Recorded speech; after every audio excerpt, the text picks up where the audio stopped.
You know, every town has a story, but who's the one telling it? Today, we're going to dive into Sarnia, Ontario, and see it through the eyes of an artist who's made it her life's work to capture the really complex and sometimes contradictory heart of her hometown. So, to really get this story, you've got to understand the two sides of Sarnia. On one hand, everyone knows it as the Chemical Valley, this major hub for heavy industry.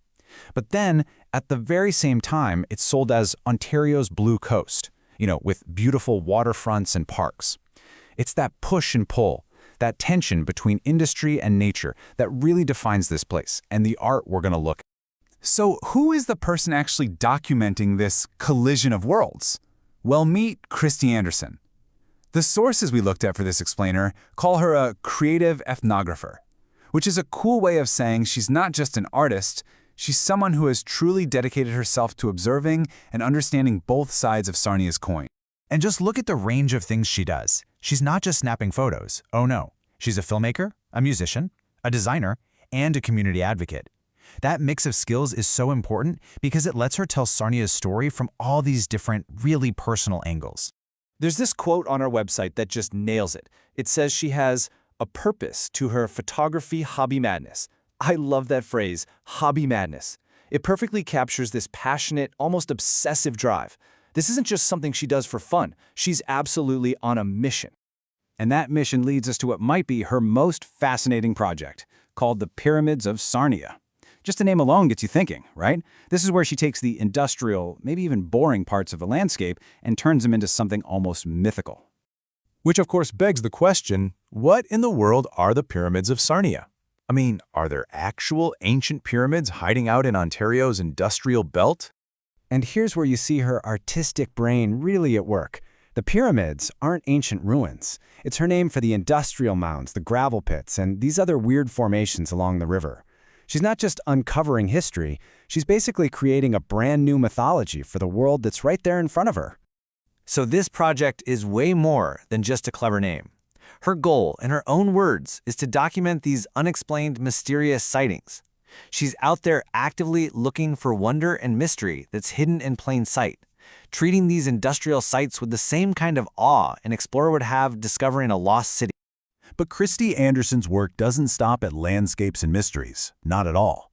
Her camera is also pointed squarely at the human side of Sarnia, documenting the real social issues that are playing out every day in the city's public spaces.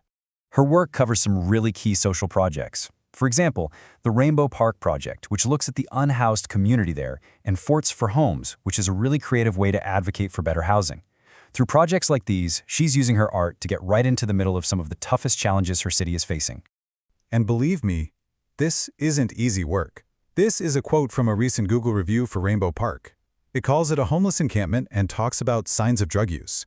This is the stark reality she is walking into with her camera, her guitar, and her art.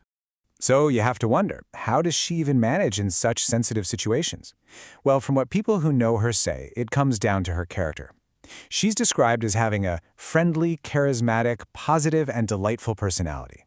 And those aren't just nice things to say about someone. They're the actual tools she uses to build trust and connect with people who are often on the margins.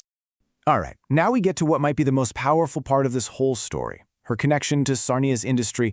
It's not just academic or artistic. It runs way, way deeper than that. Yeah, this connection is deeply personal. There's a family history here, one that links her directly to the very pipes and smokestacks that she now spends her days observing as an artist. And here it is. In a comment about a local pipeline project, Christie wrote this: "My father, Ronald Anderson, was one of the geniuses that helped design and coordinate it all along with Enbridge." Wow.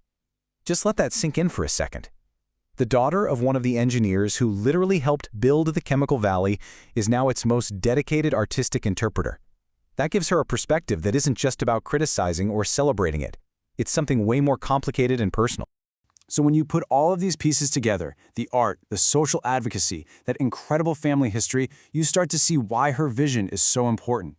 She's become more than just an artist. She is, in a very real way, Sarnia's creative storyteller. And that brings us back to that term we heard earlier, creative ethnographer. It's really the perfect description for what she does, right?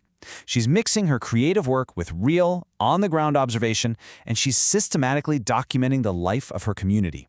And this work has real, lasting value.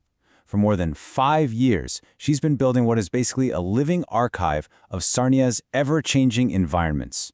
Her photos, her films, all her observations, they create a crucial record of a town in the middle of a huge transition, capturing these changes for years to come. And that kind of brings us to our final thought. Christie Anderson, with her unique vision, is telling the complex, beautiful, and often difficult story of Sarnia. And it makes you wonder, and this is the question we want to leave you with, who's telling the story of your town?